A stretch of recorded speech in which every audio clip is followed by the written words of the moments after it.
Aleluia. Irmãos, sabe que eu tenho aprendido que é muito melhor ser dividido por uma verdade do que unido por uma mentira.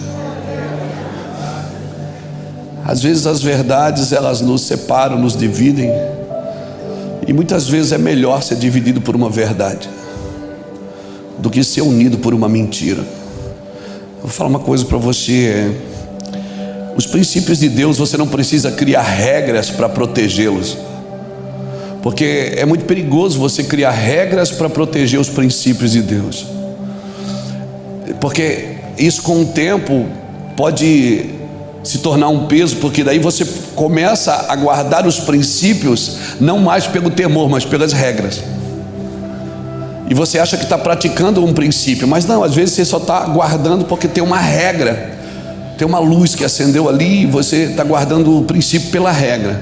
Eu acredito que o nosso Deus não é um Deus de regulamento, é um Deus de relacionamento. E você vai perceber uma coisa, que os regulamentos são fortes onde os relacionamentos são fracos. Onde os relacionamentos são fracos, então a gente precisa de regras como balizadores de proteção. Agora, se os relacionamentos são fortes, irmãos, filho que obedece não precisa de horário para chegar em casa.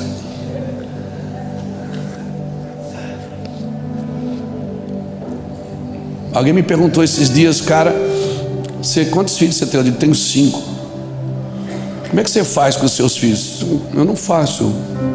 Nós vamos vivendo e vamos estabelecendo os princípios. Você pode criar seus filhos com castigo ou com recompensa.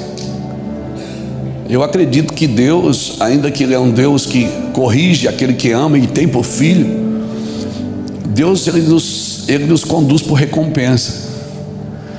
Porque você pode dizer para o seu filho: se você fizer isso eu vou te bater.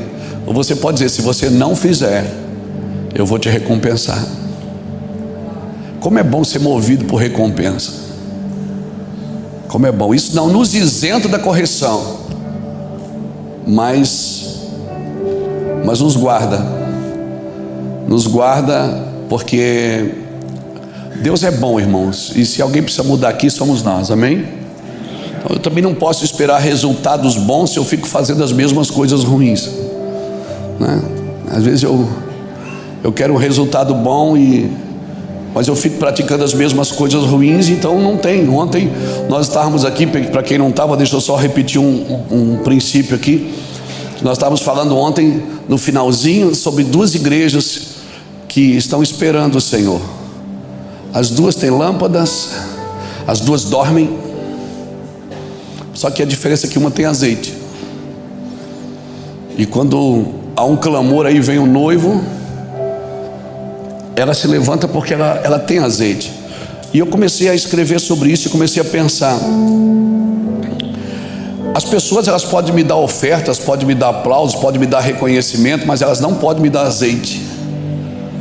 Azeite você tem que extrair, você tem que arrancar, você tem que penetrar no coração de Deus. E o azeite as pessoas não podem te dar. E se nós não voltarmos como ministros do Senhor, eu vou aproveitar que a gente está aqui e mais pastores, né? Tem pastores e líderes aqui, não tem? Tem crente normal também? Tem crente normal. Então, nós precisamos voltar a ministrar no Senhor. Nós somos chamados para ministrar ao Senhor. E só temos a legalidade de ministrar pessoas se nós ministrarmos primeiro ao Senhor. Porque, irmãos, se nós não estivermos ministrando ao Senhor, aí sim nós vamos precisar comprar azeite. E é o que tem acontecido. E eu vou ser bem claro aqui: a gente é pastor, não vamos medir as palavras, sem filtro, amém, irmãos? Vamos falar sem filtro? Não é a lâmpada que impressiona Deus, é o azeite. Amém? É o azeite. Eu acho que o que é que impressionou mais a Deus? Foi a sabedoria de Salomão ou foi o coração de Davi? Foi o coração de Davi, irmãos. Não foi a sabedoria de Salomão. Até porque a sabedoria de Salomão foi Deus quem deu. Deus não se impressiona com as coisas que Ele te dá. Talvez um homem das pessoas que mais impressionou Davi que mais impressionou o Senhor foi Davi. E me parece que a vida toda, eu e você, a gente vive num processo de abrir mão. Ontem nós estávamos falando sobre isso, falando do evangelho, que o evangelho que não ensina você a negar a si mesmo não é evangelho. Não é uma forma de vida que você tem que se adequar à demanda da terra. Irmão, você não vive na terra para se adequar, né? Você vive na terra para que o reino a qual você pertence se manifeste através de você.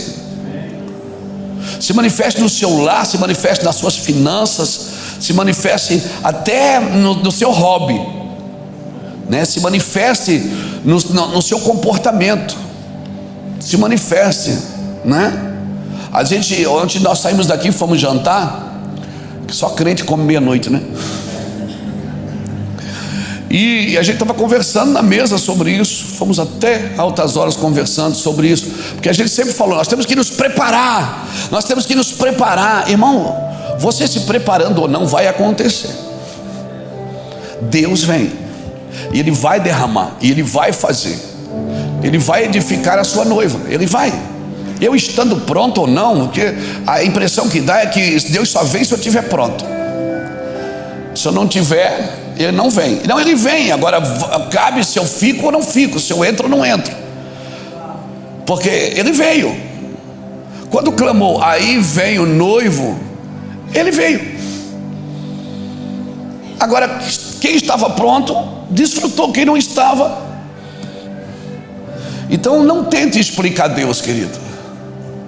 Irmão, tentar explicar Deus é a única tarefa que sobra para quem não anda com Ele. Tentar explicar Deus é a única tarefa que você tem se você não anda com Ele. Você nunca vai conseguir, você sabe disso. Eu não estou falando da música que a gente canta, ninguém explica Deus, não é isso. É porque você nunca vai conseguir explicar como é que seu ministério cresce, como é que você deu certo. Não tem como. O reino dos céus, Marcos 4, 26 diz assim: o reino dos céus é semelhante a um homem que lança a semente na terra e vai dormir. Quando ele acorda, não sabendo ele como, a terra por si mesmo frutifica. Primeiro a erva, depois a espiga e por último o grão cheio na espiga. Quer saber? Você nunca vai conseguir explicar como você cresceu, como deu certo, como você prosperou. Você pode ensinar os princípios, você pode trazer instrução sobre os princípios que você praticou, mas você nunca vai conseguir explicar como Deus fez, porque se você conseguir explicar, já não foi Deus quem fez, foi você. E se é você quem faz, você tem que alimentar. Mas eu queria deixar uma palavra que é a continuação de ontem, que nós precisamos entender que a nossa experiência é pessoal, mas a missão é coletiva. E se a minha experiência pessoal não contribuir com a missão coletiva do corpo de Cristo, só ter experiência espiritual, eu vou querer que as pessoas adorem a minha adoração. As pessoas não querem adorar a sua adoração, elas não querem adorar a sua forma de vida, até porque você não é o modelo exato. O modelo exato é Cristo, a imagem, né, refletida de Deus. A medida exata de Deus é Cristo, não é Luiz Hermínio, não é João, não é Antônio, não é ninguém. Então não adianta você querer copiar o modelo de vida de alguém, não é? O Juscelio, por exemplo, não brigava, eu já tinha brigado. Eu já tinha escandalizado as 3 irmãs que desceram mas depois eu ia tomar banho e ia estar legal.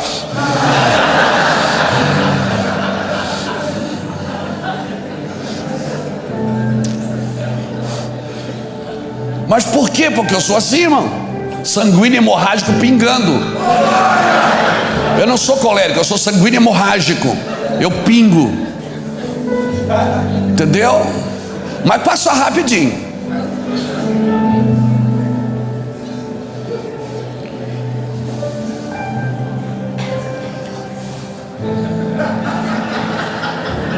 É por isso que eu estou casado ainda.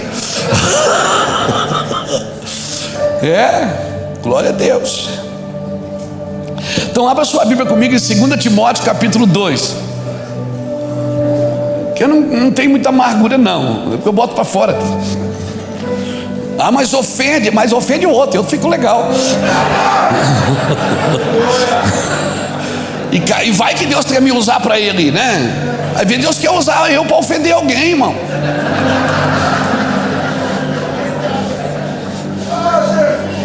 Verdade. Aí fica aí um poço de amargura e depois estou tomando remédio para dormir. Eu não. Eu durmo e ronco, não é, Jefferson? Glória a Deus.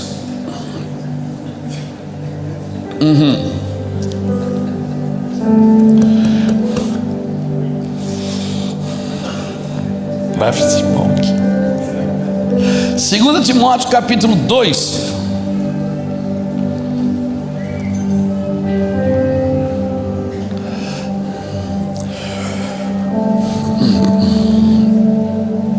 Eu vou ler o 2 Timóteo capítulo 1, versículo 6, diz assim: por este motivo exorto que despertes o dom de Deus que há em ti pela imposição das minhas mãos, porque Deus não nos deu o espírito de timidez, mas de poder, de amor e de moderação. Portanto, não te envergonhes do testemunho do nosso Senhor, nem de mim, que sou prisioneiro, antes participa comigo das aflições do Evangelho, segundo o poder de Deus, que nos salvou e chamou com uma santa vocação, não segundo as nossas obras, mas segundo o seu próprio propósito e a graça que nos foi dada em Cristo Jesus antes dos tempos eternos. Agora pula para o capítulo 2, diz assim: tu, pois, meu filho, fortifica-te na graça que há em Cristo Jesus, e o que de mim, através de muitas testemunhas, ouvistes, confia a homens fiéis, que sejam idôneos para também ensinarem a outros. Sofre, pois, comigo as aflições como um bom soldado de Cristo Jesus. Nenhum soldado em serviço embaraça-se com os negócios desta vida, a fim de agradar aquele que o alistou para a guerra. Igualmente o atleta não é coroado se não lutar legitimamente. Aqui está falando de gladiadores, né? Versículo 6: o lavrador que trabalha deve ser o primeiro a gozar do fruto. Preste atenção no versículo 7: considera o que eu te digo, porque o Senhor te dará entendimento de tudo. Lembra-te de que Jesus Cristo, que é da descendência de Davi, ressurgiu dentre os mortos segundo o meu evangelho, pela qual sofro a ponto de ser preso como um malfeitor, mas a palavra de Deus não está presa. E por este motivo tudo suporto por amor dos eleitos, para que também eles alcancem a salvação que está em Cristo Jesus com glória eterna. Fiel é esta palavra: se já morrermos com ele, também com ele viveremos. Se perseverarmos com ele, também reinaremos. Se o negarmos, também ele nos negará. Se formos infiéis, ele permanece fiel, porque não pode negar a si mesmo. Aleluia. Amém? Graças a Deus. Irmãos, as cartas de Paulo a Timóteo, para mim, elas são cartas apostólicas. Você não pode traduzir uma carta dessa só como uma carta pastoral para a igreja local. Elas são cartas apostólicas, né? Timóteo, um homem que Paulo circuncidou já quando era homem. Timóteo não foi circuncidado com 8 dias. Paulo não cortou a pele do prepúcio, do órgão genital de Timóteo quando ele tinha 8 dias, como era de costume. Mas sua mãe e sua avó eram crentes e seu pai era grego. E Paulo, que pregava contra a carnificina, que era a circuncisão, ele circuncidou Timóteo. Ele pegou uma pederneira, uma faca de pedra e circuncidou Timóteo. Timóteo era um homem. Você imagina um homem baixando as calças de outro homem, tocando no seu órgão genital, pegando uma faca de pederneira, uma faca de pedra aguda e cortando a pele do prepúcio do órgão genital. Só de pensar já dói. Um homem tocando no órgão genital, na intimidade de outro homem. Irmãos, isso é paternidade. Paternidade não é quando alguém destrava você para o ministério, mas quando alguém toca na sua intimidade. Uma paternidade espiritual toca na minha intimidade e não me castra. Ela me prepara para também ser um reprodutor no rebanho. Então, quem é meu filho espiritual? É aquele que me permite tocar na sua intimidade. E quem é meu pai espiritual? Aquele que toca na minha intimidade, mas também me permite continuar reproduzindo no rebanho. Se você está num lugar onde você não reproduz no rebanho, você não tem um pai, você tem um chefe.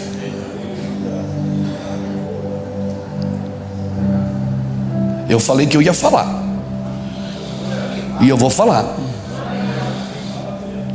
Paternidade não é um homem sobre outro homem, porque Deus nunca deu o governo para um homem exercer autoridade sobre outro, porque a autoridade não se exerce sobre, se exerce em favor.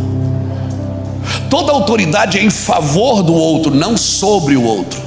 Quando a Bíblia diz que o marido é o cabeça da mulher, não está dizendo que ele manda nela, está dizendo que ele exerce governo em favor dela.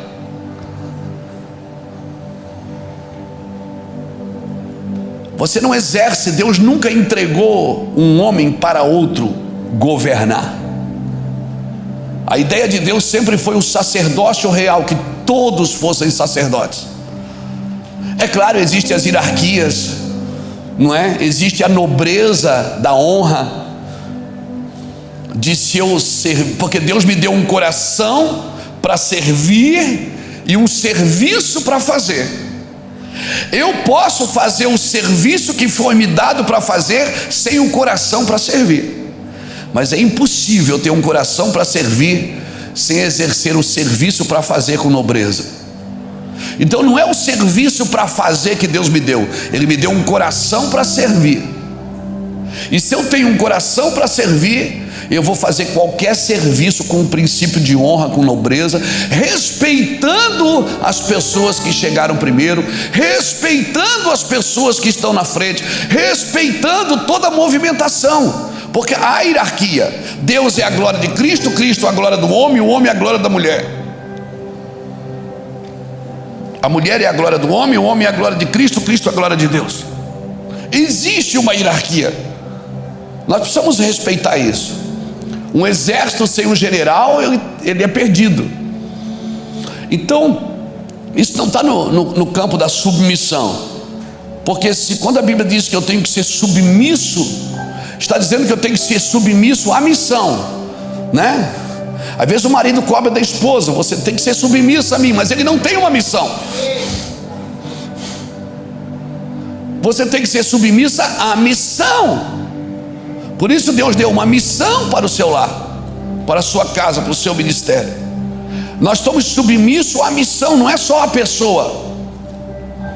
E Paulo começa a falar para Timóteo, dizendo: olha, Timóteo, nós recebemos uma vocação. Essa palavra vocação, ela vem da palavra vocátel, que quer dizer voca, palavra, tel, Deus. Então quando Paulo diz fique na vocação em que foi chamado, ele está dizendo fique na palavra que Deus te deu. Deus te deu uma palavra, fique nela, no vocátel de Deus. Vocação, irmãos, é diferente de ministério. Ministério é o que você foi chamado para fazer. Vocação é o que você é o que você foi chamado para ser. Então sem a vocação não adianta o ministério, porque a sua identidade não está no que você faz, está em quem você é. Por isso o apóstolo Paulo diz assim: eu, Paulo, servo de Jesus Cristo, chamado para ser apóstolo. Ou seja, o nome dele vem antes, porque a vocação dele era para ser o Paulo, chamado para ser apóstolo. Aí vem o ministério. Nós precisamos entender isso. E aí Paulo está aqui discipulando Timóteo, a carta de 1 Timóteo e 2 Timóteo. Irmão, nós deveríamos estudar e aplicar ela nas nossas congregações, para todo o pessoal que serve no altar, para todo o pessoal que cuida de gente ou cuida de coisas. Então, porque a experiência é pessoal, mas a missão é coletiva. E aí Paulo fala, e aí ele diz: tu, meu filho, faz assim, faz assado, olha, pensa dessa forma, anda desse jeito. Aí ele fala uma coisa e diz assim, ó: considera o que eu te digo,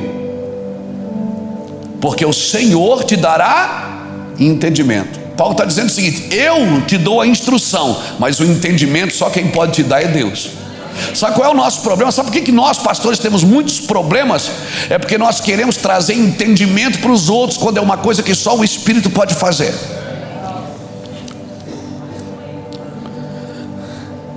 Muitas vezes você quer que alguém entenda o que você já entendeu, e você não respeita as fases das pessoas. Respeita, irmão, respeita as fases. Nosso trabalho é instruir, o nosso trabalho é transmitir, mas não é trazer entendimento e compreensão. Só quem pode fazer é Deus. Então não se meta, não se intrometa no trabalho que é só o Espírito que convence. Paulo deu uma instrução, mas ele precisava dizer para Timóteo: olha, Timóteo, o Senhor vai te dar entendimento. Porque é o seguinte: a instrução não é substituta do entendimento. Às vezes você tem uma instrução na mão, mas não tem o entendimento sobre aquela instrução, e quando você vai aplicar a instrução, você acaba matando pessoas por falta do entendimento daquela instrução que você recebeu. Paulo está dizendo: Timóteo, considera o que eu estou dizendo e o Senhor te dará entendimento. Ou seja, eu vou até aqui, Paulo, ou Timóteo, até aqui eu consigo ministrar você, daqui eu não consigo mais. Daqui você, ou você deixa Deus trazer entendimento, ou você vai precisar de instrução a vida inteira. Por isso que Paulo dizia, Jesus falava: tem pessoas que aprendem, mas nunca chegam ao conhecimento, porque é o Espírito que faz isso, irmãos.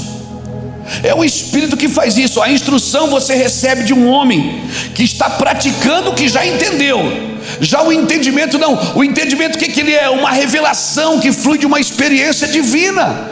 E você e eu, como pastores, nós não fomos chamados só para instruir os outros. Eu não leio a Bíblia porque eu tenho que pregar, eu não oro porque eu sou um pregador, é porque eu preciso disso. Eu preciso desse entendimento. Não há como terceirizar a experiência, eu preciso individualizá-la. Eu posso aprender a vida inteira sem nunca chegar ao entendimento. Eu preciso, como pastor, como líder, como ministério, eu preciso ter uma experiência com Deus, eu preciso ter experiências com Deus. Você não pode terceirizar o entendimento a outra pessoa. Nenhum homem pode te dar entendimento. A compreensão, a altura, a profundidade, o comprimento, a largura. Paulo dizia: eu oro para que vocês compreendam. Em Efésios ele fala isso: o comprimento, a largura, a profundidade e a altura do amor de Deus que está em Cristo. Paulo instruía, mas chegava uma hora que ele dizia: eu vou até aqui, considera o que eu te digo, mas o Senhor te dará entendimento. É como se Paulo dissesse: o meu ensino, Timóteo, ele te abençoa até aqui. Agora é você que precisa ter uma experiência com Deus. O entendimento e a revelação do que eu estou dizendo depende de uma experiência sua com Cristo. Você precisa ter essa. Você não aprende a cuidar de criança brincando de boneca. Você precisa ter filho. Você precisa ter a tua experiência. Nós não podemos e não devemos conduzir a nossa geração com revelações prontas.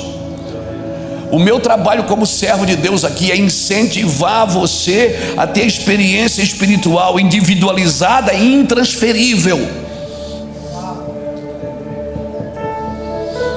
O meu trabalho como líder não é prender você ao meu entendimento, é provocar em você uma fome, uma busca, para que você busque o entendimento de Deus para a sua vida. E é o que tem acontecido, irmãos. Me perdoe não economizar palavras aqui. Muitos líderes que já entenderam algumas coisas estão aprisionando as suas próprias igrejas naquilo que eles já entenderam e não provocam nas pessoas o desejo de compreender também. Estão presos. Não, o seu trabalho, as pessoas que passam pela sua vida, elas têm que ser libertas. Mas elas já aceitaram Jesus? Não. Libertação não é para crente, não é para ímpio, é para crente. Depois você lê João capítulo 8, versículo 30 e versículo 31. A Bíblia diz que quando Jesus pregava, muitos dos judeus creram nele. Então ele falou para os judeus que creram nele. Está lá em João 8, 31, 32. Então ele falou para muitos judeus que creram nele. Ele disse: conhecereis a verdade e ela vos libertará. Libertação não é para ímpio, é para crente. Mas não é libertar de demônios, é libertar de conceitos religiosos, de paradigmas que você criou. É libertar você de você mesmo. Então, por favor, você não pode ser presa de ninguém. Um líder que passa na vida das pessoas, o seu trabalho é ativá-las, é destravá-las, é instruí-las, é transmitir o amor de Deus. Agora, o entendimento e a revelação é só uma experiência que Deus pode te dar, e nós não podemos e não devemos conduzir uma geração com coisas prontas. Não. As pessoas precisam ter as suas experiências ruins. As pessoas precisam ter as suas experiências de sofrimento, de dificuldade, de privações, porque isso é poderoso, irmãos. Experiência, eu vou repetir, pessoal, individualizada e intransferível. Porque você pode vir aqui e eu pôr a mão na sua cabeça. Ontem um jovem me pediu: pastor, eu queria que o senhor transferisse a unção. Eu disse: você tem certeza?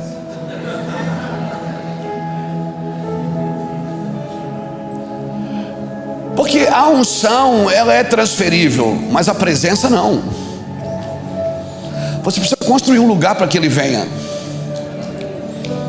Eu posso transferir conhecimento que eu aprendi, algumas experiências eu posso contar que vão ajudar você a encontrar as suas experiências, mas eu não posso terceirizar o que só o Espírito Santo pode fazer na vida do coração das pessoas, irmãos. Elas precisam ter as suas próprias experiências. Incentive a sua congregação, gere fome nas pessoas, não gere prisões emocionais. Nós vivemos numa igreja emotivamente fraca. Por quê? Porque ela está presa às emoções, ela está presa ao que um líder diz. E não tem problema, eu também sou pastor de uma igreja. Eu estou lá há 21 anos na mesma congregação, pregando todos os domingos à noite. Estou lá todo mês, todo dia. E às vezes você tem que expulsar o mesmo demônio e a mesma ignorância da mesma pessoa por 10 anos. Por quê? Porque ela não quer uma experiência com o Espírito Santo. Ela não busca uma experiência com Deus. A experiência pessoal arremeterá você a uma vida de unidade, que vai conduzir você a cobrir o corpo, irmão. Sabe o que é que cobre o corpo? A unidade. A unidade é um princípio eterno de Deus. Você lembra dos filhos de Noé? Sem, Cão e Jafé. Você lembra quando Noé tomou aquela baga lá e ficou doidão e ficou nu? Cão entrou, saiu desnudando o pai. Sem Jafé, a Bíblia diz que pegaram um lençol, entraram de costa e cobriram o pai. A individualidade imatura, ela desnuda o corpo. Mas a cobertura, irmãos, que cobre o corpo, é pela unidade. Agora, como que eu vou trabalhar em unidade? Unidade é ao redor de Cristo, não é ao redor de uma denominação. Não é ao redor de uma visão de crescimento da igreja. Nós estamos carregados de visões de crescimento nas nossas denominações que mais fizeram mal para a igreja. Porque quem dá o crescimento é o Senhor. Não inventa moda, meu amigo. Não inventa moda. Dê comida boa para as pessoas que elas crescem. Eu tenho um filho de 16 anos. Você não precisa ficar dizendo cresce, cresce. É só alimentá-lo bem. Agora doer cresce. Meu filho joga futebol há um tempo atrás. Ele começou a doer joelhos, cotovelos. E eu levei ele no médico porque ele vivia com dor. Pai, está doendo. Levou alguma lambada no jogo? Não, mas está doendo. O treinador dele me chamou e disse: pastor, é normal. É a dor do crescimento. As cartilagens dele estão abrindo. Os ossos estão crescendo. Os músculos estão crescendo. Aí eu pensei: a dor do crescimento. Ele falou com essas palavras: a dor do crescimento. O problema é que a dor do crescimento, você está fazendo campanha na igreja para se livrar dela. E para se livrar da dor do crescimento, você se livra do crescimento e não da dor. Porque para crescer, você não consegue crescer sem dor, sem sofrimento. Por isso Paulo disse: sofre comigo as aflições de um bom soldado. Sofre comigo.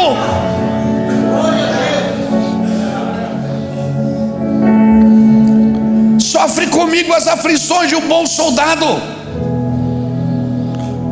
Nenhum soldado em serviço se embaraça com as coisas desse mundo. Irmão, uma mulher que está grávida, que estoura a bolsa, que ela sai para a maternidade, ela não passa no shopping para comprar alguma coisa. Ela tem uma prioridade, é parir aquilo que está vindo para fora. Não tem como você devolver. O meu filho Anderson, ele fez o parto da sua filha menor, da Júlia. Ela nasceu dentro do apartamento deles.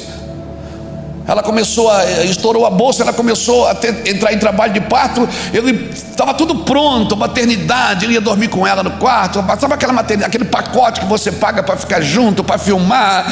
Não deu tempo de nada. E eu estava lá no Japão e eu ligava para ele: e daí, filho? Ele disse: está nascendo. Eu digo: e aí? Aí que eu quero devolver, mas não volta. Nasceu. Porque ninguém vai parar o que está nascendo. Não adianta, você não vai parar o que está nascendo. Porque eu penso diferente. O que você pensa não me interessa. Me interessa o que Deus falou para você. Ninguém pode parar um rio que corre. Há um rio cujas correntes alegram a cidade de Deus. Há um rio que está nascendo, águas estão correndo, ninguém pode parar. Aí você diz: mas a igreja, porque eu não concordo. Você precisa concordar, meu filho. Fica na beirada do rio. Fica ali. Você não precisa concordar, porque a sua discordância ou a sua incredulidade não vai impedir de Deus fazer. Sabe por que você não concorda? Porque foge do seu padrão. Não cabe na sua cabeça que Deus pode usar aquele cara. Não cabe na sua cabeça que Deus pode usar aquela pessoa mais do que você. Como assim? Você está com a igreja há 20 anos, o traficante vendendo cocaína na esquina da igreja há 20 anos. Aí um dia ele se converte. Aí ele se torna em 10 dias, 20 dias, 1 ano, ele se torna mais santo que você. Aí você não consegue entender isso.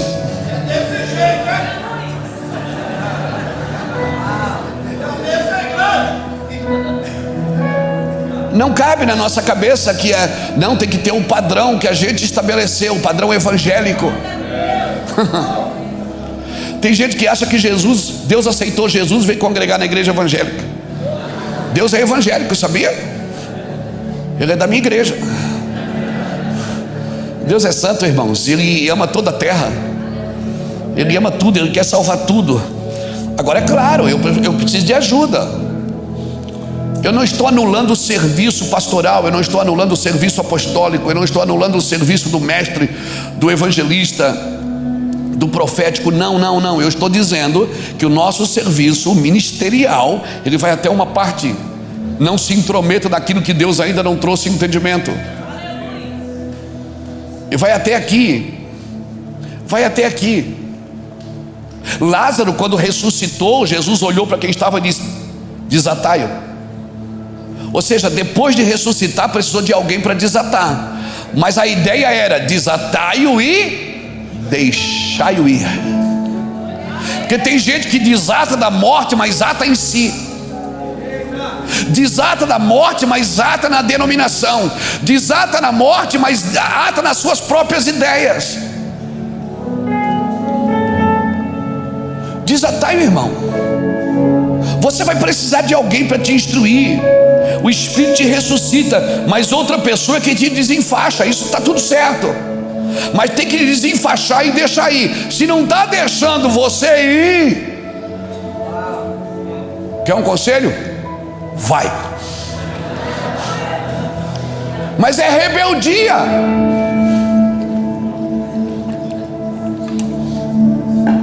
Esse Paulo era rebelde, irmão. Ele se converte ao cristianismo, ele vai na sinagoga, arruma uma bagunça, sai da sinagoga, mas sempre vinha um atrás dele: oh, eu acredito que você está falando. Eles então vão abrir uma igreja na sua casa.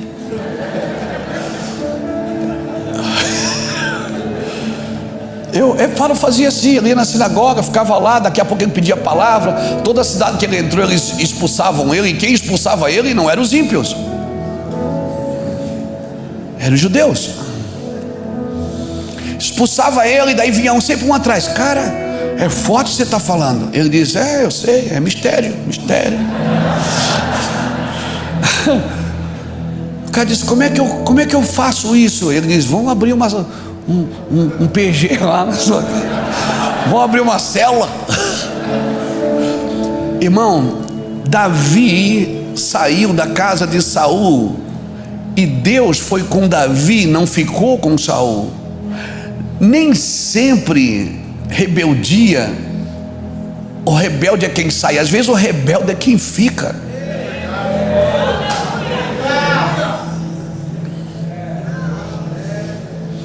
É pesado o que eu estou falando, porque é difícil discernir o que realmente deve sair e o que não deve. E não vim aqui provocar você para deixar a sua igreja, por favor. Eu sou pastor de igreja, mas eu estou em Itajaí, numa cidade de 220 mil habitantes, com uma igreja de mais de 3.500 pessoas. Em 21 anos eu nunca sofri uma divisão na igreja. Por quê? Porque eu deixo ir. Porque as minhas ovelhas ouvem a minha voz. Se não ouve mais a minha voz, não é mais minha ovelha. Pastor, eu quero. Vai, meu filho. O Senhor te abençoe no Pai, do Filho e do Espírito. Vai com Deus.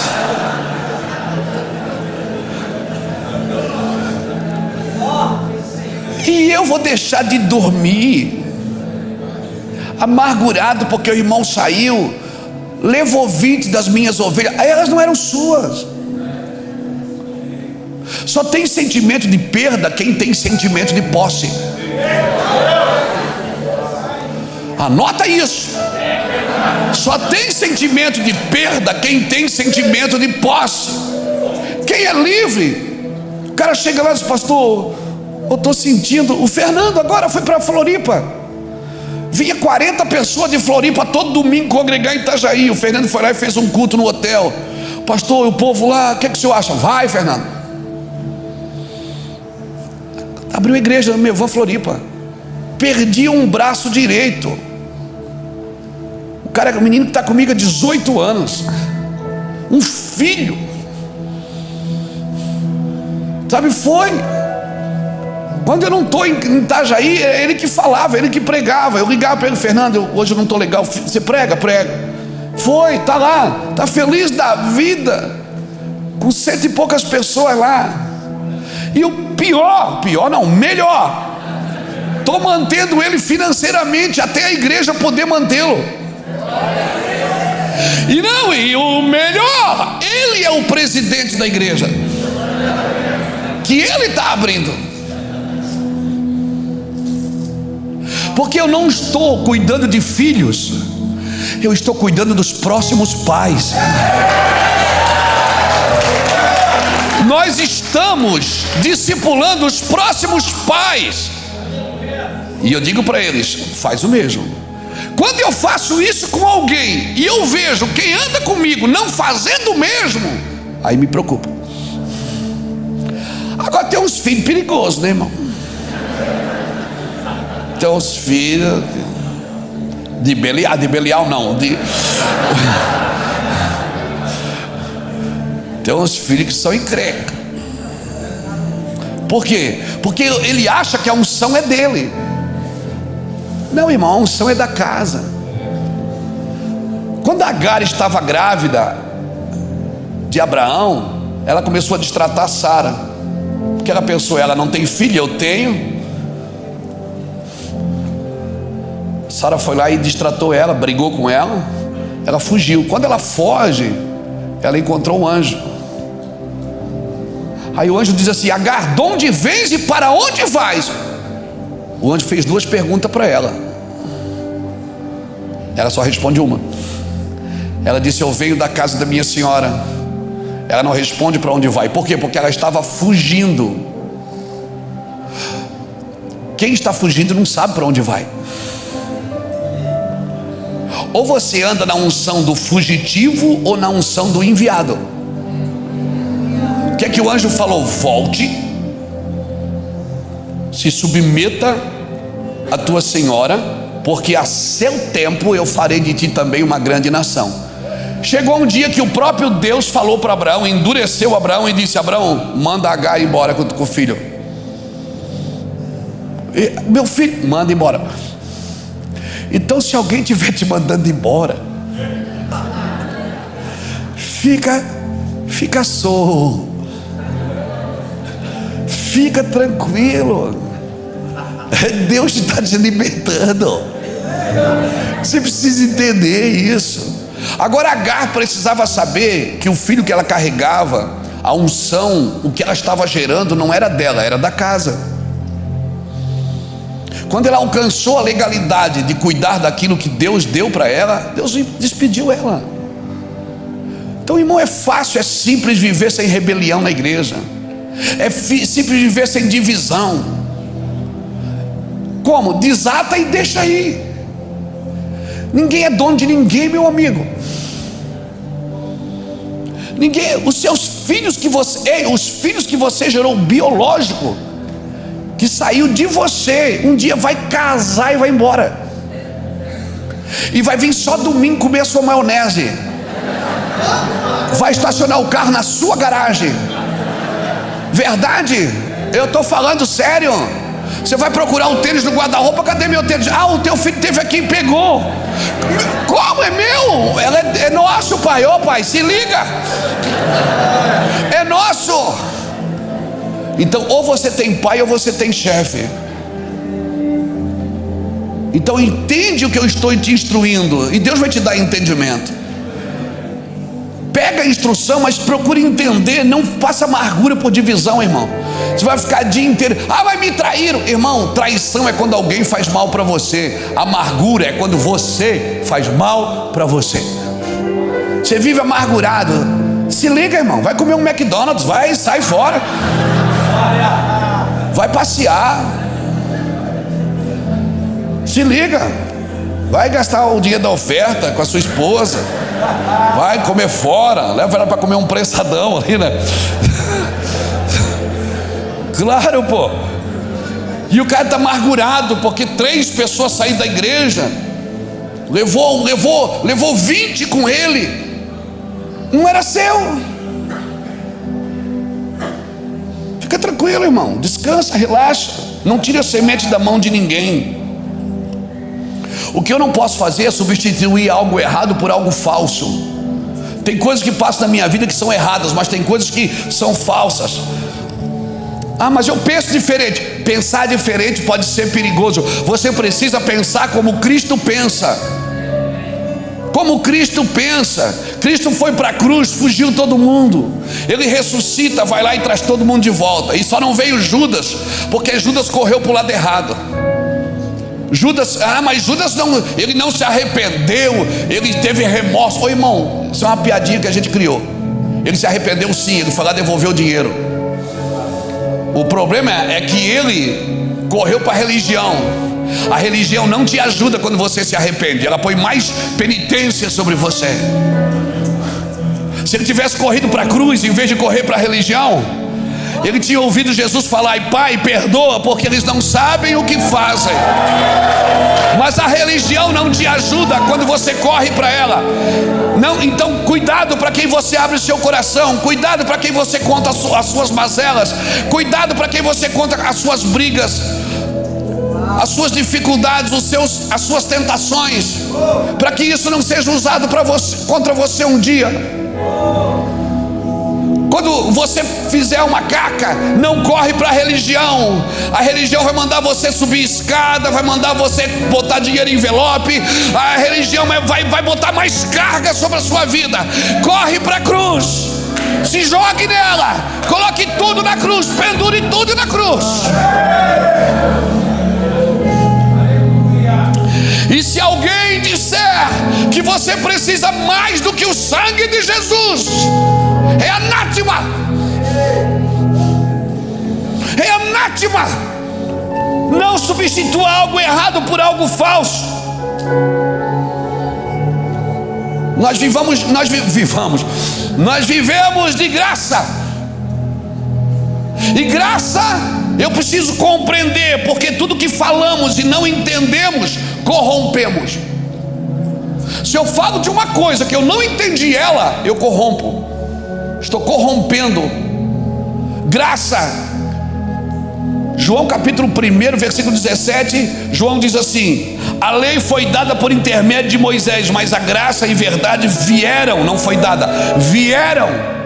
Entenda uma coisa: a lei foi dada por Moisés, a graça e a verdade vieram por Jesus. Então graça não é algo, é alguém. Graça é alguém. Graça de Deus é o próprio Deus que entrou numa pessoa e habita em você. Meu Deus. Então dentro de você tem tudo que Deus é, cristão. Dentro de você tem tudo que Deus é. A graça é a vida de Deus que está dentro de você. O favor de Deus não é algo externo.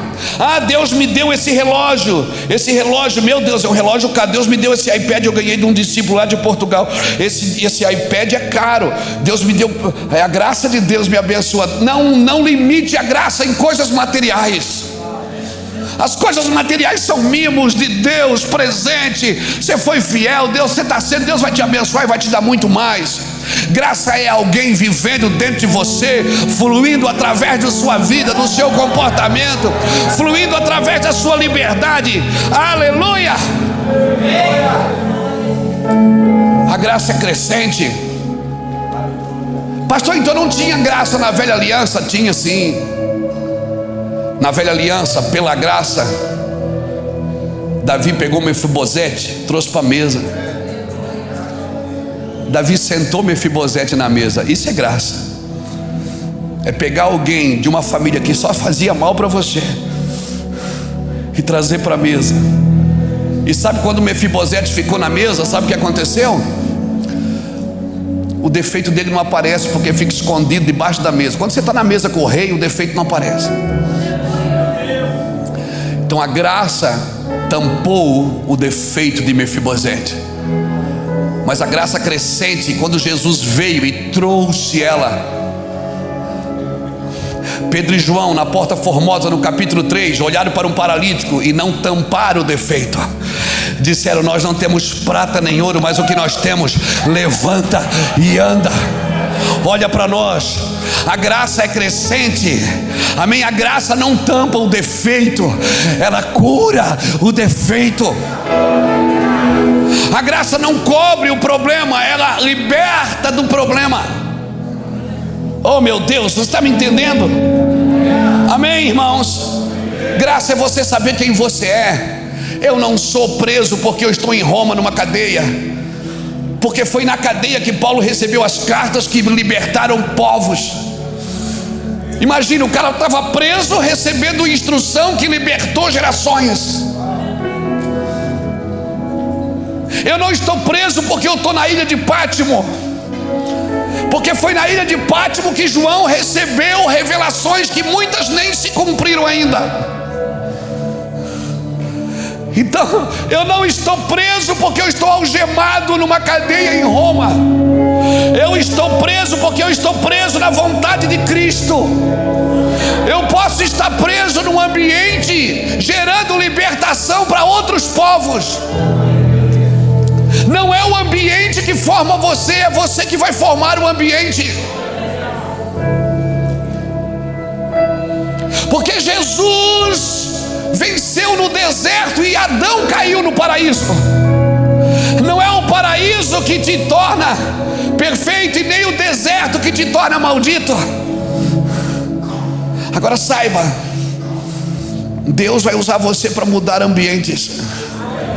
Se você e eu entendemos a graça, avivamento, irmãos, é uma entrega profunda em humildade à perfeita vontade de Deus. Considere o que eu digo, por favor. O Senhor vai te dar entendimento. Apenas considere o que eu digo, Deus vai te dar entendimento. Deus vai te dar entendimento. Um homem chamado David Robson, nós falamos dele ontem, eu e o Juscelio, estávamos dentro do carro. Quantas conferências eu fui de David Robson ouvindo ele falar. Meu Deus, era uma loucura. A gente sentava, vinha de Itajaí dirigindo de carro, e para voltar depois, que luta. Porque você voltava chorando. Uma vez eu voltei chorando da igreja do pastor Jabes de Alencar, aqui do Bom Retiro. Fui chorando no banco de trás a madrugada inteira até Itajaí. Cheguei em casa, o que foi, Luiz? Deus me pegou. Fiquei 2 dias de molho chorando. David Robson falava uma coisa antigamente que a gente não fazia ideia. Ele falava assim, ó: Deus tem uma rota para você, e se você se perder na rota, na hora Ele recalcula a rota para trazer você de volta. Na hora Ele cria um plano B para trazer você de volta para o plano A. Irmão, não existia nem GPS que recalculava a rota. Eu acho que algum cara ouviu David Robson e criou o Waze, o Google Maps lá. Porque o que acontece? Você entra errado na hora, recalcula a rota. Às vezes aumenta um pouquinho, que aumenta, tem que aumentar, você se perdeu. Dá umas quilometragens a mais. Aquilo que ia chegar de manhã vai chegar só de tarde. Mas chega.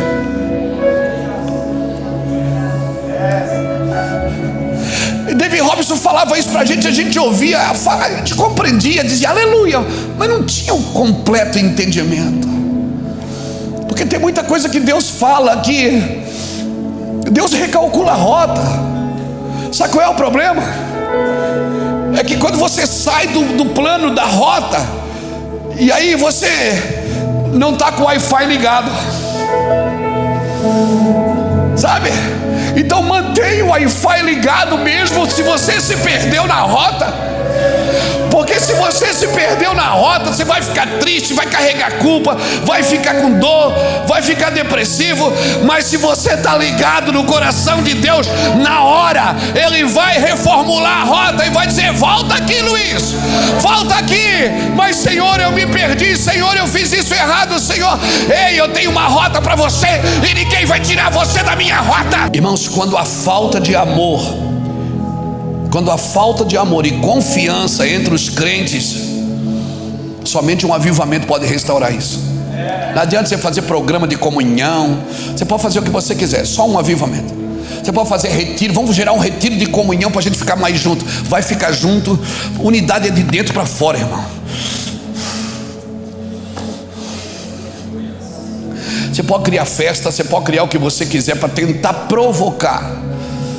Não, só um avivamento pode trazer. Quando falta amor e confiança um ao outro, só um avivamento pode trazer. Por isso a marca de um cristão maduro é o seu amor e a sua alegria. Pela alegria que estava proposta, a Bíblia diz que ele suportou a cruz, suportou o sofrimento. Amém? Então entenda isso, meu amigo. Você não pode comprometer o destino profético. Você pode comprometer o seu destino, mas tem um destino profético. ou você fica com o Wi-Fi ligado, esperando a rota, ele reformular a rota, ele recalcular o caminho, porque ele vai recalcular. Não entra em condenação. Não entra em condenação. É que a igreja não sabe lidar com isso. É que a igreja ela só sabe lidar com o perdão de pecado se tiver penitência. Se não tiver penitência, não foi perdoado, não se arrependeu. Tem coisa mais terrível do que perder a presença de Deus, irmãos? Tem coisa mais terrível? E quer saber? Você não perde. Então eu posso pecar? Não, eu não estou dizendo isso. Porque se você foi infiel, eu continuo fiel, diz o Senhor. Sabe qual é o problema? Que você tem dificuldade para voltar para a rota que Ele estabeleceu. É que você firmou o seu evangelho nos seus bons costumes e nas suas boas ações, e isso te levou à queda. E agora você tem que voltar para o propósito de Deus, e você não sabe viver sem você ser o fundamento. É que o seu evangelho estava firmado no seu orgulho, o orgulho de fazer a coisa certa e boa. E agora Deus está te convidando. Ele pegou o alfinete e furou seu balão e disse: agora você não tem mais nada para se firmar, só eu. E você tem dificuldade para voltar. Você diz: eu tenho dificuldade para voltar, pastor. Por quê? Sabe por quê? Porque o seu evangelho estava firmado em justiça própria. Você fazia as coisas certas e se achava merecedor do crédito de Deus. Achava que isso era graça. Não, graça é quando você não merece mais. Porque não tem pior orgulho do que o orgulho da integridade. Você é tão bom, que quando você erra, você não consegue voltar mais, porque você tem que reconhecer que fez errado. Essa é a hora que você diz: aleluia. Considere o que eu estou dizendo, e o Senhor vai te dar entendimento de tudo. Jesus um dia perguntou às pessoas que o questionaram: o que vocês foram ver no deserto? Vocês foram ver um caniço agitado pelo vento? Vocês foram ver alguém que oscila na sua fé? Porque isso que ele estava dizendo, um caniço. Vocês foram ver um caniço agitado pelo vento, ou seja, alguém que oscila na fé? Não, vocês foram ver uma voz. Vocês foram ver uma voz. Vocês não vieram ver um homem aparentemente bem vestido. Os homens aparentemente bem vestidos estão nos palácios. O que vocês foram ver? Um caniço agitado pelo vento? Mais do que isso, vocês vieram ver a voz. Ou seja, vocês vieram ver o que você está ouvindo está de acordo com o que você está vendo. Se isso está de acordo, vocês vieram ver. Jesus disse: o que vocês foram ver? Vocês foram ver uma voz. Ver uma voz. A voz do que clama. Ou seja, ele é só uma voz. O clamor não é dele. O clamor é alguém que está gritando dentro dele. Meu irmão, 400 anos sem palavra profética. 400 anos sem palavra profética. E eles começaram a ouvir, começaram a lembrar da Torá. Eles começaram a lembrar de Abraão, de Isaac, de Jacó. E disseram: uau, isso é genuíno. E eles saíram da sinagoga, saíram de Jerusalém, pegaram o deserto da Judeia e foram indo até a entrada do Jordão. E quando eles vieram e viram João, eles pensaram: uau, o que ele está falando faz sentido. E aí saltou uma pergunta: João, o que a gente faz? João poderia ter dito: vamos fazer uma campanha disso, uma campanha daquilo, vamos fazer o... Não. O que a gente faz, João, para viver isso que você está dizendo?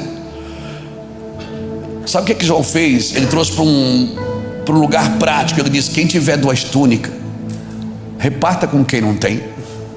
Eles pensaram que eles iam ouvir: faz uma fila aqui que eu vou transferir essa unção. Não. Eles perguntavam para João, achando que João ia trazer alguma coisa espiritual. João disse: não, quem tiver 2 túnicas, dê uma para quem não tem. E o soldado perguntou: e nós? Ele disse: vocês que têm uma insígnia, não abusem da autoridade que vocês têm. E o cobrador de impostos perguntou: e a gente? Ele disse: vocês que cobram impostos, sejam justos, não cobrem propina, não vivem de propina. Sabe o que João fez? Ele humaniza a relação com Deus. Vamos fazer o que? Um ato profético? Vamos, que agora a glória desceu. Vamos derrubar óleo. Vamos ungir a cidade de helicóptero. Tudo isso teve o seu valor, irmão. Mas hoje Deus está parando um padrão e começando outro. E dizendo: vocês querem ser crentes espirituais? Então não adianta. Ei, deixa eu te falar. Não é o quepá que vai te deixar espiritual, nem o talite pendurado no seu ombro, nem o toque do seu chofar, nem ir a Jerusalém, porque eu vou todo ano. O que vai te tornar alguém espiritual é se você for um cara legal, se você entender o propósito de ter, de ser e de fazer. Então, se você tem 2 túnicas, quer ser espiritual, não ora para Deus dar uma para o outro, dê você uma para o outro. Não, eu vou orar para você ter uma túnica dessa. Se você tem 2,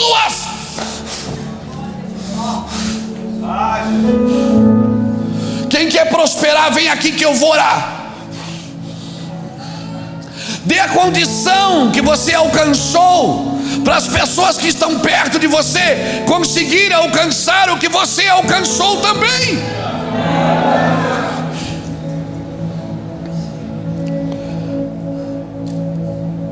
Vamos ungir as entradas da cidade. Não, o que faremos, João Batista?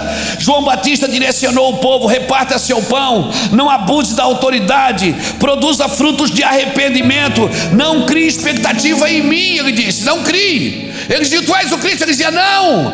Tu és profeta? Não. Tu és Elias? Não. Então quem você é? Ele disse: eu sou só uma voz. A gente fica transferindo expectativa de um pastor para outro, de um ministério para outro, de um líder para outro.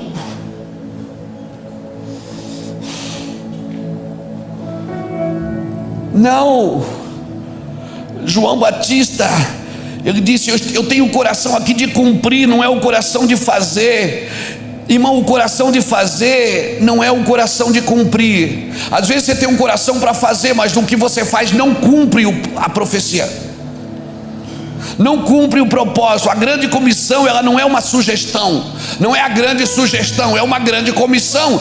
Tem uma causa, tem um fundamento e tem um alvo, tem um propósito. A nossa vida começa com revelações. Por isso que eu não posso estar preso a um homem que tenta gerar entendimento na minha vida através, querendo pegar o lugar de Deus. Não, o meu trabalho é instruir, o meu trabalho é botar comida na mesa. Jesus falou assim para os discípulos: vamos multiplicar o pão, vamos. Então reparte de 50, bota 50 aqui, 50 ali, separa de 100 em 100, de 50 em 50. Organiza, ok? Organiza para receber, não para multiplicar. Porque Jesus não multiplicou os pães, ele repartiu os pães. E porque ele repartiu, multiplicava. O cabeçalho diz a multiplicação dos pães, mas Jesus não multiplicou, ele repartiu. Quando ele cortou o primeiro pedaço, olhou no cesto, tinha mais 2. Repartiu outro, tinha mais 3. Repartiu outro, tinha mais 10. Meu Deus. Ele chamou os discípulos, deu os pães. Está organizado? Tá bom. Pai, obrigado, estamos prontos para receber. A minha organização é para receber, não é para substituir a ordem de Deus. Então considere o que eu te digo. o Senhor vai te dar entendimento. Amém, irmãos? Nossa vida começa com revelação, não com realização. A primeira coisa que Deus fez foi disse: haja luz, e houve luz. Primeiro veio uma revelação que iluminou. Então Deus começou a fazer. A nossa vida não começa com realização, ela começa com revelação. Revelação. O que oriente e direcione é a revelação. A realização é importante, mas só a partir de uma clareza do que você tem que realizar, que você deve realizar.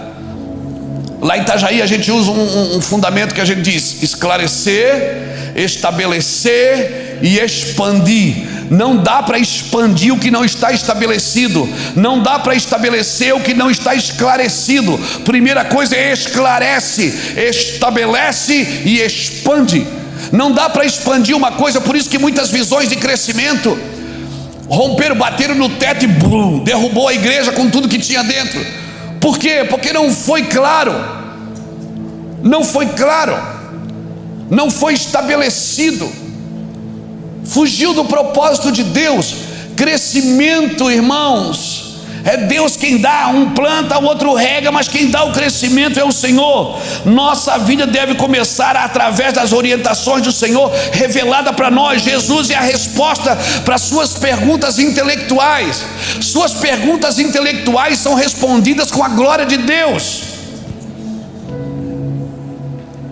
A glória de Deus responde às nossas dúvidas religiosas, às nossas perguntas intelectuais. O objetivo de quem estuda, escuta isso: pastor, eu estudo, pastor, eu faço curso, pastor, eu estou com você lá na Teologia do Coração, pastor, eu estou com o pastor Juscelio, que é pastor Lulu na Casa Real, pastor, eu estou fazendo o Mevan Academy, pastor, eu estou estudando coach, eu estou fazendo isso, estou fazendo aquilo. Ok, glória a Deus, mas o objetivo de quem estuda não é se tornar uma dificuldade para os outros, é para se tornar um caminho para os outros, se tornar claro, se tornar acesso e oportunidade para todos. Quem tem luz não pode gerar trevas aos outros, tem que iluminar o caminho. Sabe quem você é? Você é fruto da misericórdia de Deus. Mas se você não exerce misericórdia, você não entende quem você é. Você é fruto da misericórdia de Deus, mas se você não exerce o que você recebeu, você não entende o que você recebeu. Você é fruto da misericórdia. Pastor, mas então eu criei errado. Irmão, crer errado é pior do que fazer errado.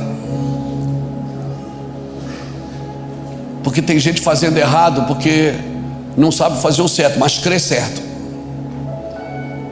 Aí, se você olhar para a igreja de Gálatas, a igreja de Coríntios, ela fazia errada, mas ela cria certo.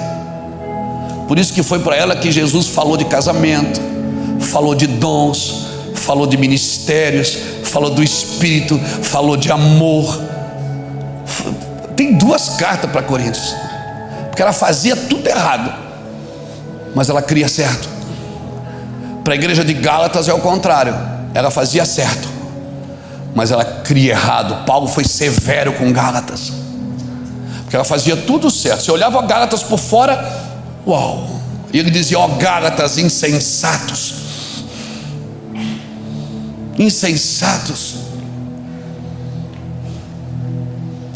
vocês querem viver no meio da nossa liberdade para desnudar a gente, vocês são insensatos. Irmãos, por isso Paulo foi severo com Gálatas. Irmão, tem coisa que a ciência não consegue explicar, porque somente a fé consegue traduzir. Não adianta você querer, a ciência me explica isso, me explica aquilo, não explica.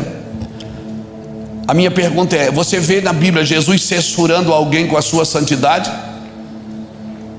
Você vê Jesus chegando com a sua santidade e censurando as pessoas com a sua santidade? Nunca. Jesus censurava as pessoas com o seu amor. Ele esbanjava tanto amor que as pessoas eram censuradas pela expressão de amor, não pela expressão de santidade. Todo mundo que tenta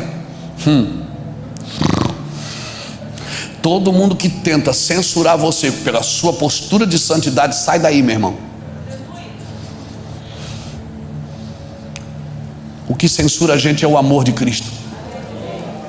É o amor. Agora, se perde o amor, só sobra o santarrão que existe dentro de você, que tenta censurar as pessoas. Esse amar de tal maneira o mundo não tem explicação para este amor, irmão. Então, o meu trabalho aqui hoje, para encerrar para você, é dizer: transforme o seu trabalho numa missão. Não trate a igreja como um trabalho, porque trabalho qualquer um pode fazer, mas a missão não. A missão é só quem emprega o coração nela. A sua igreja não é um trabalho, irmãos, é uma missão. Deus deu uma missão para você. Você tem uma missão, amém? Para encerrar, agora eu vou terminar mesmo. Abra comigo em Lucas capítulo 1.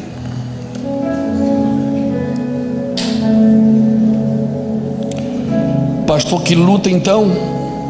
Não, não é luta, é bênção. Agostinho falava uma coisa interessante. Ele dizia assim: se você está sofrendo pela injustiça de um homem mau, perdoa logo, a fim de que não haja 2 homens maus no mundo. Se um homem mau fez mal para você, perdoa logo, para que não haja 2 homens maus. Solta logo. Então, Lucas capítulo 1. Eu não vou ler, depois você vai ler em casa, porque eu teria que ler 12 versículos aqui e vai demorar muito. Mas depois você lê em casa Lucas do capítulo 1, versículo 8 até o versículo 20. Você vai perceber uma coisa. Deus, o cara está orando, Zacarias está orando para ter filho. Ele está pedindo. Aí o anjo entra e diz que ele vai ter. Na hora do serviço dele, do serviço sacerdotal, Zacarias, o anjo entra lá e diz assim: eu vou te dar um filho. Ele diz: como vai ser isso? Você não está pedindo? Não, mas eu já sou velho, minha esposa é velha, como é que vai ser? Ele começou a botar empecilho daquilo que ele estava pedindo. Irmão, agora a pergunta é: a falta de fé de Zacarias atrasou o plano de Deus? Não, Deus falou que vai dar e pronto. E deu. Deus não está pedindo a sua permissão, ele não está sugerindo, ele está declarando o que ele vai fazer. Deus não está pedindo a permissão. Zacarias, eu vim aqui pedir a sua permissão para ver se eu... Não. Deus está dizendo: vou te dar um filho, vai nascer e vai ser assim, e ele vai crescer e vai ser bênção. Querido, a sua resposta não pode afetar o plano de Deus. Se você der ou não uma resposta, Deus não deixará de fazer sobre isso que ele falou. A falta de fé de Zacarias não impediu João Batista de nascer. Mas o que aconteceu? Zacarias perdeu a voz de autoridade. Então escute. É bem provável que nos próximos dias, nos próximos meses e anos, na nação brasileira, muitos vão perder a voz de autoridade, porque uma voz que clama no deserto está nascendo. E por não ser no padrão que ele acha, ele pode perder a voz de autoridade. Então, quer um conselho de amigo? Hoje, essa mensagem é para ficar bem clara, bem sóbria. Quer um conselho de amigo? Deus não está pedindo a sua sugestão, Deus não está pedindo a sua permissão, Ele está dizendo que Ele vai fazer. Então, só diga: eis-me aqui, e ponto final. Se não tiver de acordo com o que você aprendeu no seminário, amém. Se não tiver de acordo com as 7 passos da teologia moderna, amém. Se não tiver de acordo com a sua mentalidade reformada, amém. Se não estiver de acordo com a sua mentalidade puritana, underground, não importa, Deus vai fazer. Ele não estudou seus livros de teologia para se comportar como você acha que ele vai se comportar. Então, quer um conselho? Considere o que eu estou dizendo, e Deus vai te dar entendimento. Quando você estiver diante das decisões, você vai ter que decidir se você quer ouvir a Deus ou ouvir os conselhos pré-estabelecidos que você determinou para os próximos passos. Então se prepare, algumas coisas que estão por acontecer vão mexer na sua teologia, vão mexer no seu comportamento eclesiástico, vão mexer na forma de você conduzir a sua denominação, vão mexer na forma da sua movimentação. Não, mas Deus não muda, mas Ele se move, e Ele está se movendo. Nós estamos vivendo num tempo que Deus está se movendo. Você terá que se calar diante do Deus que está fazendo. Zacarias ficou mudo enquanto a voz que clama no deserto estava sendo gerada. Então não fique de fora do que Deus está fazendo. Quando você estiver diante de Cristo, todas as suas obras vão ser queimadas, vão passar pelo fogo. Quando você estiver diante desse cenário, prepare-se, porque as obras que nós estamos fazendo vai passar pelo fogo. Não deixe as derrotas te pararem, e não deixe as vitórias te acomodarem. Não deixe o que você já conquistou parar você. Não crie falsas linhas de chegada, porque você já tem onde morar, onde viver, já está bom. Não, não, não. Não deixe as vitórias te acomodarem, nem as derrotas te pararem. Levante sua mão. Deus, por favor, me mantenha quebrantado. Deus, por favor, me mantenha humilde. Deus, por favor, me mantenha simples. Deus, por favor, me mantenha no altar de adoração. E que venham as multidões, e que venham as multidões, mas nós queremos a sua glória na nossa casa. Deus, que venham as pessoas, que venha o que precisa ser feito, mas nós queremos a tua glória na nossa casa. Amém? Amém? Então se prepare, querido. Chaves estão mudando. Agora eu estou profetizando. Chaves estão mudando de mão, porque chaves em mãos erradas abrem portas que deveriam estar fechadas, e fecham portas que deveriam estar abertas. Chave em mãos erradas. O problema não é a chave, é a porta, é quem está de posse dela. Amém? Então os homens vão levar você até um lugar. Dali por diante ninguém mais consegue levar você. Dali por diante só o Espírito Santo pode te levar. Chega. Amém. Fique tranquilo, seja sóbrio. Pula, dança, canta, cheia do Espírito. Fala em línguas. Toca o seu shofar. Bota o seu talit, se isso te agrada. Bota o teu quepá, não tem problema. Você falar Shalom Adonai, você falar Yeshua Hamashia, não tem problema. Mas por favor, seja humano.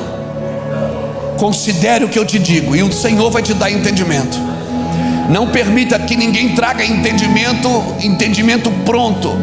Nossa geração precisa abrir a mente para algo que está por vir. Deus, ontem nós falamos isso na mesa, Deus está mudando o padrão. Deus está mudando o padrão. Ele pega a bacia para lavar o pé de Pedro. Pedro diz: está amarrado, você não vai lavar o meu pé. Não, porque é o contrário, é o servo que lava o pé do seu senhor. Jesus diz: Pedro, se eu não te lavar, tu não tens parte comigo. Pedro, eu estou quebrando um padrão antigo, eu estou quebrando uma forma antiga de fazer, eu estou trazendo um novo padrão, você precisa entender. João Batista, ele parou na frente de João Batista para ser batizado. João Batista disse: eu não posso te batizar. Ele disse: João, é um novo tempo. João, vamos cumprir o que está escrito. Vamos cumprir o que está escrito. Convém que a gente cumpra toda a escritura. Não, mas é eu que tenho que ser batizado por ti. Não, João, eu preciso passar pelo caminho do servo. Eu preciso passar pelo caminho que todos passam. Se eu vou governar, eu preciso andar na trilha de todos. Deus está mudando o padrão. A chegada de Jesus na terra mudou todo o conceito do sacerdócio. Então, por favor, você acredita em Cristo, mas ainda se move num sacerdócio levítico. Você acredita em Yeshua HaMashiach, mas ainda se move num sacerdócio levítico. O sacerdócio de Cristo é o maior servindo o menor, é o maior lavando o pé do menor, é o maior morrendo para o menor, é o pai agregando para os filhos, amém? Não é os filhos trabalhando para o pai, mas é o pai agregando para os filhos. O sacerdócio de Cristo. O louco é sábio, o pobre é rico, o fraco é forte, o que chora está alegre, o último é o primeiro. Ei!